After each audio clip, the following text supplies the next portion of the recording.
Hello everyone, welcome back to my channel. আজকে রান্নাবাড়ির থেকে বেরিয়ে একটা অন্য ধরনের ভিডিও তোমাদের সাথে শেয়ার করব।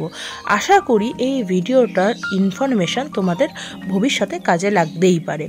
তো আমরা গত 14ই ডিসেম্বর চলে গিয়েছিলাম ডুয়ার্সে, নর্থ বেঙ্গলে ঘুরতে। তো স্বভাবতই সেখানে যে হোটেলগুলোতে আমরা ছিলাম তারই কিছু কিছু পার্ট আমি তোমাদের সাথে শেয়ার করব। এবার কিছু পার্ট বলতে আমি অবশ্যই ইনফরমেশান, ওখানে কিরম খাওয়া দাওয়া বা ওখানে হোম ট্যুর প্লাস তার সাথে কী ধরনের বা কী রকম খরচাপাতি হয়েছে তারই একটা সংক্ষিপ্ত ইনফরমেশান তোমাদের তুলে ধরবো। তো সবার প্রথমেই আমি যে ইনফরমেশান দিচ্ছি সেটা হচ্ছে কোদালবস্তি জঙ্গল কুইন রিসর্টের। ভীষণই সুন্দর এবং সেখানে যেতে গিয়ে দেখো কি সুন্দর সাইডে পাহাড় পড়ছে, তোমাদের সেটা শেয়ার করছি। তার সাথে শুধুমাত্র পাহাড় না, প্রচুর চা বাগান আছে এবং তার সাথে এটি হচ্ছে মূর্তি নদী, ভীষণ চকচকে জল, যা দেখে মন প্রাণ জুড়িয়ে যায়। তো তারপরে আসছে চা বাগান। এত সুন্দর চা বাগান দেখে মনটা কি ঠিক রাখা যায় বলো? সেই চা বাগানে গিয়ে মনে হচ্ছে না গিয়ে একটু ফটো তুলি বা একটু এই মনোরম পরিবেশটাকে আমরা উপভোগ করি। তো এই করতে করতে আমরা চলে আসলাম কোদালবস্তির হোম স্টেতে, যেটা হচ্ছে জঙ্গল কুইন নাম। এই জঙ্গল কুইন নামটা কিন্তু একদমই সার্থক বলা যেতে পারে, কারণ এই জঙ্গলের ঠিক মাঝখানে এই রিসর্টটা অবস্থিত, হোমস্টেটা অবস্থিত। দেখো চারিদিকে জঙ্গল, এখানে বাচ্চাদের খেলার জন্য এত মনোরম পরিবেশ রয়েছে, বাচ্চা থেকে বড় সকলেই উপভোগ করবে। এখানে আরেকটা ওখানে নতুন কিচেন হচ্ছে, যেটা এরপরে যারা আসবে তারা অবশ্যই সেই সুযোগ উপভোগ করবে।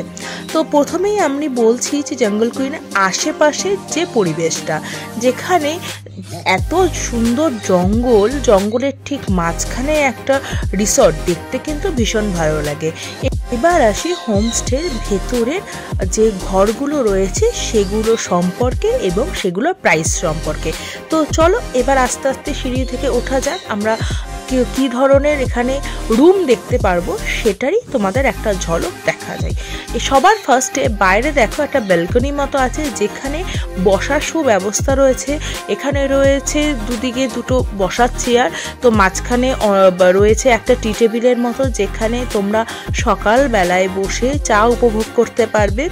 এরপরে চলে যাচ্ছি আমার রুমটা, যেই রুমটাতে আমি থেকেছি সেই রুমটার ট্যুরে। এখানে রয়েছে ডাবল বেড একটা, এবং একটা দিকে পুরো স্লাইডার জানলা রয়েছে যেটা পর্দা দিয়ে ঘেরা রয়েছে, ওপরে ফ্যানের সুব্যবস্থা রয়েছে এবং তার সাথে টিভি রয়েছে, এবং তার সাথে অবশ্যই রয়েছে ড্রেসিং টেবিল, যেটা মেয়েদের জন্য ভীষণই দরকারি। এবার চলো তোমাদের বাথরুমটাকে দেখিয়ে দিচ্ছি। বাথরুমের মধ্যে যেরকম নর্মালি থাকে শাওয়ার, গিজার সব কিছুই রয়েছে, প্লাস এখানে একটা রয়েছে বেসিন এবং আয়না। খুবই সুন্দর এবং খুবই পরিষ্কার পরিচ্ছন্ন। এখানে ফ্যানের ব্যবস্থা রয়েছে। আরেকটা কথা বলি, আমরা যেই সময়টা গিয়েছিলাম সেই সময়টা অর্থাৎ ঠান্ডার সময়, কিন্তু দিনের বেলা প্রচণ্ডই গরম ছিল এবং রাত্রিবেলা ততটাই ঠান্ডা ছিল। এটি হচ্ছে আরেকটি রুম, যেখানে দুটো ডাবল বেড রয়েছে এবং যেখানে সেমি তোমার একদিকে জানলা রয়েছে পুরো খোলা, যেখান থেকে তোমরা বাইরের মনোরম পরিবেশ দেখতে পারবে, প্লাস ওপরে দুখানা পাখা রয়েছে এবং বাথরুমটাও সেম। তো ওর জন্য বাথরুমটা আলাদা করে কিছু দেখালাম না। এবার দেখাচ্ছি ওপর থেকে জঙ্গল কুইনের যে হোমস্টেটা আছে সেটা কেমন লাগে দেখতে। দেখো চারিদিকে এত সুন্দর প্ল্যানিং করা, আর ওদিকে পুরো জঙ্গল, পুরো জঙ্গলের মাঝখানে এই হোমস্টেটা। তো তোমাদের কেমন লাগলো আমাকে অবশ্যই কিন্তু কমেন্ট করে জানিও। আর যারা মনে করছো যে সামনে ডুয়ার্স আসবে তাদের জন্য অবশ্যই রেকমেন্ড করব একবার জঙ্গল কুইন হোমস্টেতে থাকার জন্য। তো এখানে পার হেড থাকা খাওয়া নিয়ে 1100 টাকা করে পড়েছে। তো নেক্সট ব্লগে আমি শেয়ার করব এখানকার খাওয়া দাওয়া কীরকম এবং এখানকার পরিবেশটা আমাদের কেমন লাগলো। তো ততক্ষণে অবশ্যই চ্যানেলটিকে সাবস্ক্রাইব করো। Thank you.